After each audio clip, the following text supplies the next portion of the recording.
Welcome on in, golf fans. It's your boy, Gsluke, here with our DFS and betting preview for this week's Masters tournament. It's our first major of the year, the best week to be a golf fan, and going to break down everything you need to know to go out there and get your betting or DFS week started. So we'll take a look at the golf course, some of my key stats and modeling that I'm using for this week. And then afterwards, a few players that my modeling is pointing out as a really good play out there for DFS or for the betting side of things to give you an idea of the type of exposure that I'll be getting to this week and the kind of thought process I'm going through when selecting some of those top plays. So a lot to go through. It's a major championship, an absolutely stacked field. Let's start it off with a look at the golf course and then afterwards talk about a few of those top plays. We know a whole lot about Augusta National at this stage, and really there's a very particular specific kind of skill set that you need to have success around here, and the number one prerequisite would be course history, experience around here, as it is maybe the most strategic golf course on this planet. And on top of that, elite level iron play around the green shots that are maybe the most difficult that they see around the world.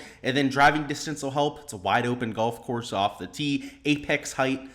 You got par 5 scoring, bogey avoidance, just a couple little things that you need to have success here. But yeah, jokes aside, right, obviously a very demanding course, a lot of aspects that'll give a player a boost this week, but this isn't something that we have to change year in, year out, right? Outside of the Masters that was played in November, which gave us a little bit of a curveball when it's played under pretty much the same conditions every single year, always with that top level field, we know how to model it and attack it. So it is maybe the most predictive major that we have because of that. In your course history, your course success around Augusta National is maybe the most consistent of any of the tour events around the world. So in terms of our approach play, it is skewed towards the long irons. We know that because of the approach distribution that you see around here. Around the green, always important, especially when you're looking at some of those top 5, top 10 finishers. Course history, I already mentioned how sticky that is. The driving distance aspect is because of the lack of rough, also because of how wide some of the driving corridors are. Apex height, when this plays firm and fast, it's the only way to get close to some of these pin locations. And then the par 5 scoring, that's where you make a lot of your hay with your birdies. Your bogey avoidance is always important at a major championship, especially one with the greens as difficult as what we have for this week. And then in terms of comp courses, Houston Open was set up really similar to what we get at the Masters a few weeks ago. So I think you could take a look at that. And even over the last few years where we had the longer rough, it's still a pretty good comparison to what we have here in 2024. So you can take a look at that. The Century Tournament of Champions, another course with a lot of elevation change, undulations on it, greens that are very similar in character to what we get here at Augusta, are a few ways that you can find some of your top end plays. But we're really looking for guys that can launch the ball into the sky, right? And driving distance kind of goes hand in hand with that, right? The high apex height players also tend to be the players that hit the ball the longest, and really approach play and then around the green play. And if there's one thing that's maybe de-emphasized, right, you can see putting is in my modeling down here, but it's the whole way down there at number 5. Driving accuracy isn't even in my modeling for this kind of week. And a few of the birdie stats, like birdie or better percentage, opportunities gained, that kind of stuff, isn't really the type of thing I'm looking for around the Masters, with 30, maybe even 40 mile an hour winds expected for Thursday and Friday. And then, of course, Saturday and Sunday should be pretty firm and fast with the sub-airs going full blast out there. I'm thinking that this is going to be an extremely difficult Masters. So a little bit more so worried, right, about the bogey avoidance than anything out there. And again, this is how I'm setting up my modeling for this week. So if you're a high ball hitter, somebody that hits the ball a long way, and then a consistent tee to green player, you're going to pop like crazy in my modeling. So when we hop over here to the DFS and betting side, not a surprise that at the top end of the board, that Scottie Scheffler would be one of my conviction plays at 12 grand. He's got a reasonable price here. Now, the pricing only goes down to 6 grand this time around, so we don't have those $5,000 golfers that we can work with. But given how consistent he's been, right, it's how many wins in a row, then a second place finish out there at Houston. He projects for over 100 fantasy points, which is one of the first times that I can say that about a player in my projections. And then when you consider that his golf game, his strategy in general is set up perfectly for an Augusta National, I think that he's almost a must play regardless of the kind of exposure you're getting to. So what I really like about his strategy is that he misses on the right side of the hole, right? They went through his rounds over there at the Players, going through his strategy for Saturday and Sunday, and Brando Chambly said that only one time out of the last 36 holes did Scottie Scheffler go out there and miss on the wrong side of the hole, right? They looked at his round at API on Sunday when he went out there and absolutely boat raced the field, and it was that same type of story. And around Augusta National, there are courses like API, right? Bay Hill, really tough course. I mean, Players Championship, TPC Sawgrass, right, is difficult on its own right, but Augusta National was like that on steroids. So we have a player with Scottie that not only from the physical perspective is number one in every category that you can possibly look at, but from the strategy perspective, the mental game perspective, has everything that you're looking for at Augusta National. So, of course, a past winner here. Last year, you would say it's a little bit disappointing, right, that he finished and tied for 10th. But even before that, before he became this top-tier world number one sort of player, right, he went T18, T19. So, clearly that tee to green play, right, has translated to success. Where Scottie Scheffler out here at Augusta National, and honestly, with the tough weather forecast, unless he gets a really bad draw out there for Thursday and Friday, is the type of player that I'd expect to see play very well. So I'm playing 150 lineups. I'm a 150 maxer, so I'll probably play him in at least 75 of those lineups and take him with 50 to maybe even 60% of my lineup. So that's how I'm handling it. If I was entering a 20 max, if I was only entering like 3 to 5 lineups, I think there's a really good case to be made to lock them in all of those. And, if you're going to fade against them, right, which, I think is a really bold decision. I couldn't do that out there at this kind of golf tournament. But if you were fading him, if you do that in all of your lineups, right, just take a full stance against him, I could understand doing that, especially if you're not 150 maxing. So,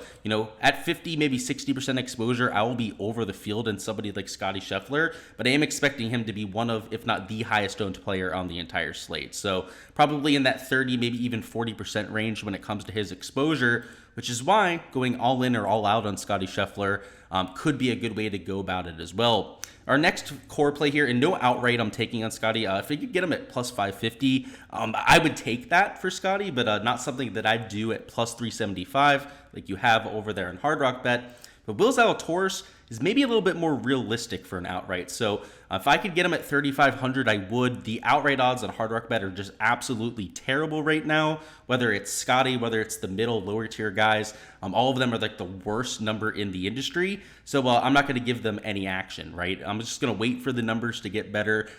They 100% will. They did the same thing last week at Valero. On Monday, if you tried to bet, it was just horrible number across the board. By the time we got to Tuesday night or Wednesday, the numbers were a lot better. So I'm going to take a wait-and-see approach there. But at $9,200, he's going to be a fixture in my lineups this week. And part of it is because of the ownership. I don't think he's going to be particularly popular after going out there and losing over 7 strokes with the putter the week before. So if we take a look at the form, we'll see, right, T74 out there at Houston. And it really wasn't as bad as the scorecard would indicate. And before that, it was a missed cut at the Players, which again, probably wasn't as bad as the scorecard indicated, as he got the bad side of the draw. And I know the putting wasn't great at Houston, right? Their greens, they're fast, very similar to the type of greens that we're going to get this week. But it was the one bad putting performance that he's had in the last 6 months. And I gave him a huge hard time for that at Houston.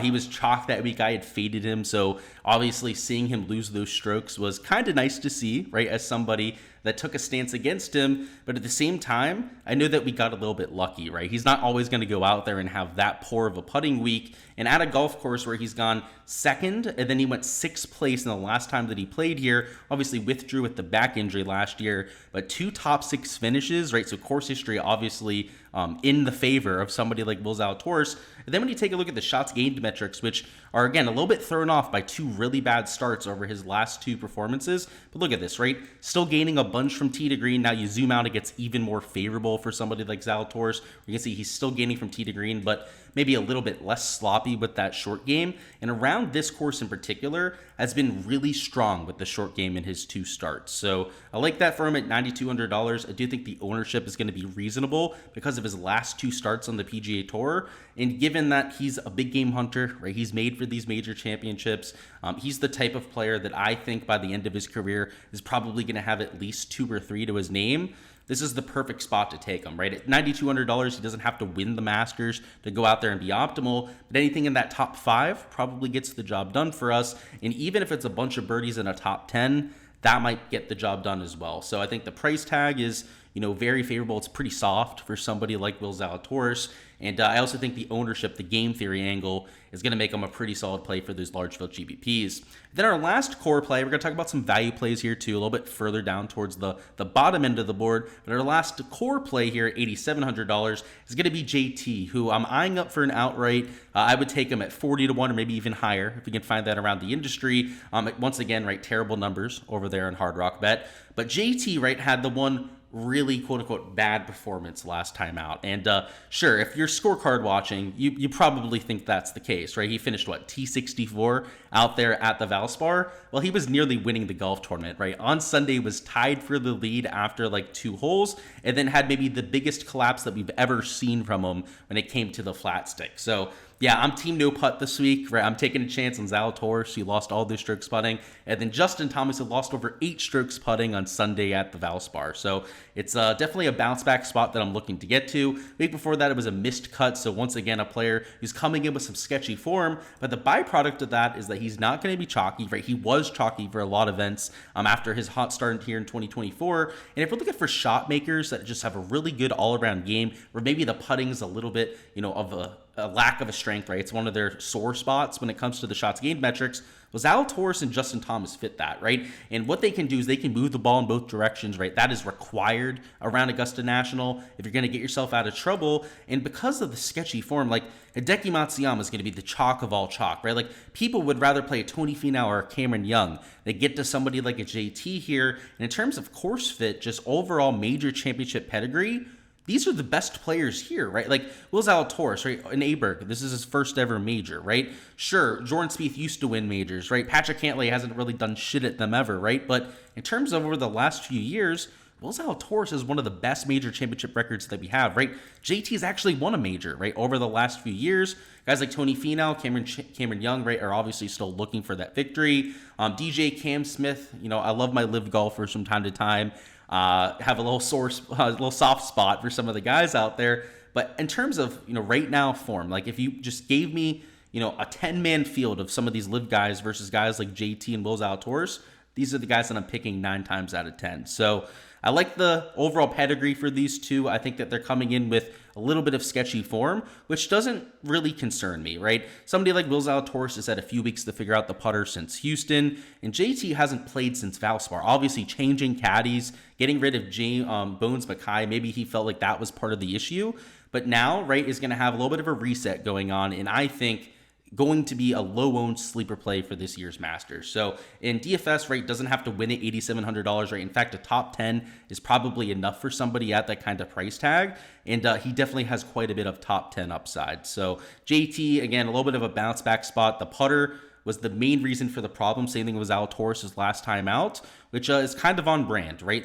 Guys like JT, guys like Zalatoris are going to have really bad weeks with the flat stick. The key is catching them when they have that bounce back spike performance, because we know the tee to green play is going to be elite tier stuff. Before we hop into our last few plays, I just want to point out my Patreon page. There's a link down below in the description of this video. That's where you can find all of these spreadsheets. So you may have seen this little caption in the background here, but on there you can download these spreadsheets, use it for your entire process. You got my projected points for every single player in the field, my modeling for every player, so you can see exactly how the stats look for every single player, whether it's their recent form, right? You can see who the best players are over their last 12 rounds. You can see their total model ranking, so in general, how they model for this sort of week. Long-term course fit ranking, so taking a look at more of a broader scope on a player and figuring out which courses that they fit the best. Projected made cut rate, ownership when that drops, when we get a better idea of that, probably tomorrow afternoon. All of that posted on my Patreon page. So we got my custom model weightings on there, the event history, recent form, shots gained metrics that I'm using in these videos,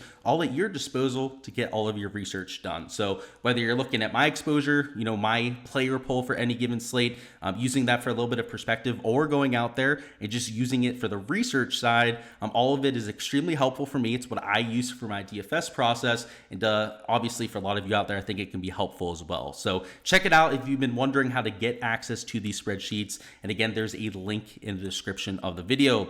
But for our value plays, a few top 5 bets that I like in terms of DFS plays, some salary savers that you can get to. Start with Sahith Theegala at $7,700, who in terms of his shots gained tee to green is playing the best golf of his life. So if we just just take a look at the last 12 measured rounds. He's getting nearly 0.8 strokes per round off the tee. Obviously hits the ball a long way. That has been the case since he's come out here on tour, but now is starting to hit fairways, which is a scary product for the rest of the field, a scary prospect, I should say, because from fairway in, he's always been one of the best players out here. A consistent gainer on approach, one of the best around the green players on tour. So the fact that he's losing around the green is actually a little bit surprising. And then maybe the best putter that we have, at least on POA, at least on bent POA that we get for a lot of this year, is the best on those two type of surfaces. So this week we have bent grass, which has been okay for Sahith. A little bit surprising because, again, his best surfaces are POA and bent POA, which play pretty similar to the surface that we're going to get this week.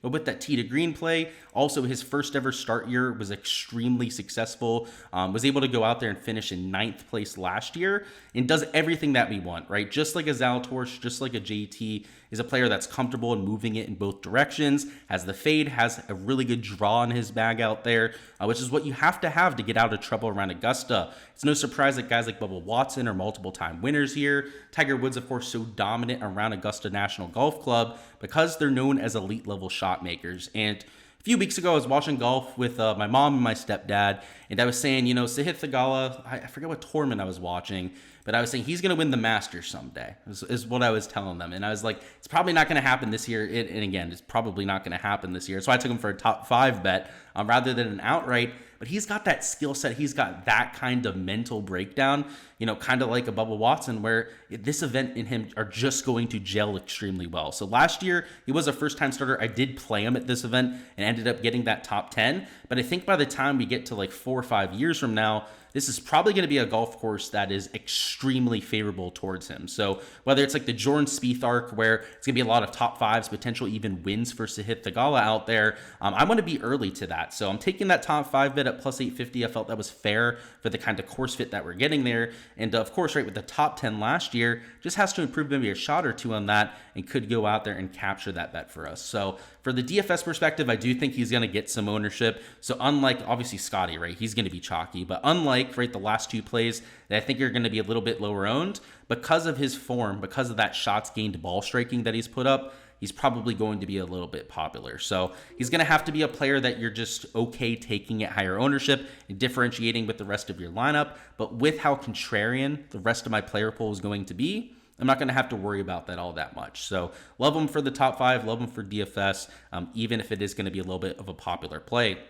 Next up, we have Patrick Reed at $7,400. And if you're looking for course history, then look no further, right? Patrick Reed is probably the best player in this range when it comes to his course history. You take a look at the event history over the last 5 years here. He's gone T4, T35. Okay, that's not great, but T8, T10 finishes, T36. So a little bit hit or miss, but when he hits, it's a top 10 finish. And at $7,400, a top 10 finish pays off for the large field GPP. So I took him for a top 5 as well. Got him at plus 1,200 there. Now, a top 5 finish would be a ceiling performance for Patrick Reed, kind of like a Sahith Theegala, right? I think it would be a little bit outlandish for somebody like this to win the event, but to get into contention with the skill set that he has makes a lot of sense. And kind of like Sahith, right? Reed can move it both directions. He's an extremely good around the green player. So kind of like, I guess I didn't even mention this with JT, right? Also, maybe the best around the green player on tour. Patrick Reed, he could throw into that conversation, albeit he's over there on the live tour side.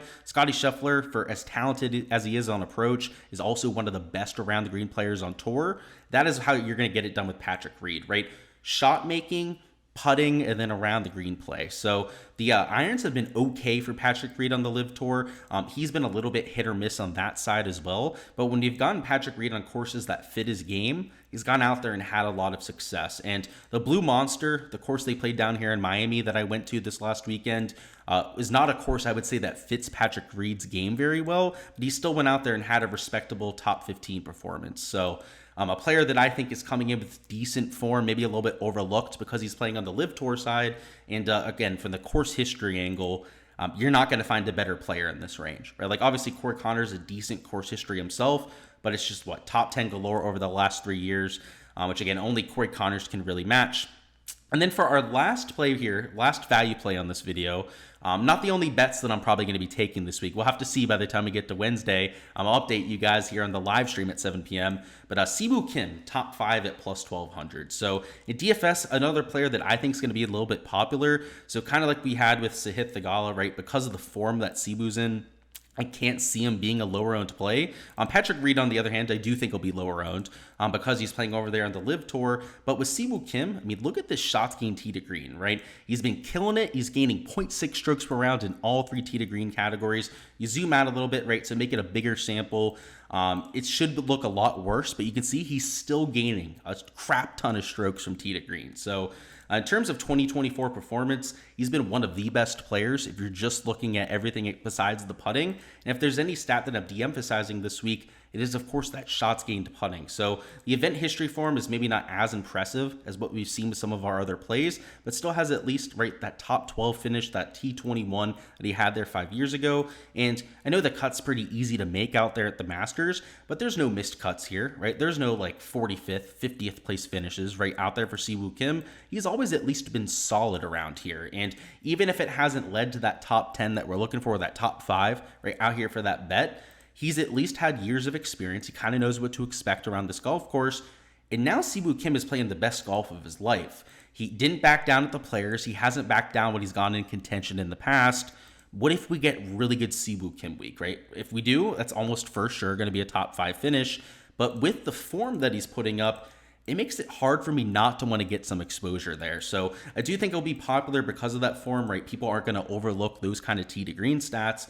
But with how heavy this course is on reliance on tee to green, I think it's a pretty smart play to get over the field on. So hopefully he'll be like 15% owned or less. That's probably my max for ownership, where I'd take him for a fade, right? If he was like 15% or plus owned. But anything in that 15 to 10% range is something that I'll be willing to get over the field on and get into quite a few of my GPP lineups. Alrighty, guys, that is all I've got for the DFS and betting preview. Before you hop on out of here, go ahead and smash that like button for me. And if you can go ahead and give me your winner for this week, if you can take somebody that is at least 30 to 1 to win, you can go out there and win a free month on my Patreon. So obviously no Scottie there at like 3 or 4 to 1, and you're gonna have to be a little bit more creative and try and find somebody that's further towards the bottom end of the board. So we did the same thing last week, of course. Unfortunately, no one was able to get Akshay as the winner, but this time around, if anyone does have that guess, does have that projection out there, go ahead and win a free month of that Patreon page. So if you want to check it out yourself, again, there's a link down in the description of the video, but make sure to enter that giveaway before you hop on out of here. Smash that like button and subscribe to the channel so you don't miss any of the content throughout the week. We'll have a prop preview dropping tomorrow afternoon, going over some of my top props on Prize Picks and Underdog.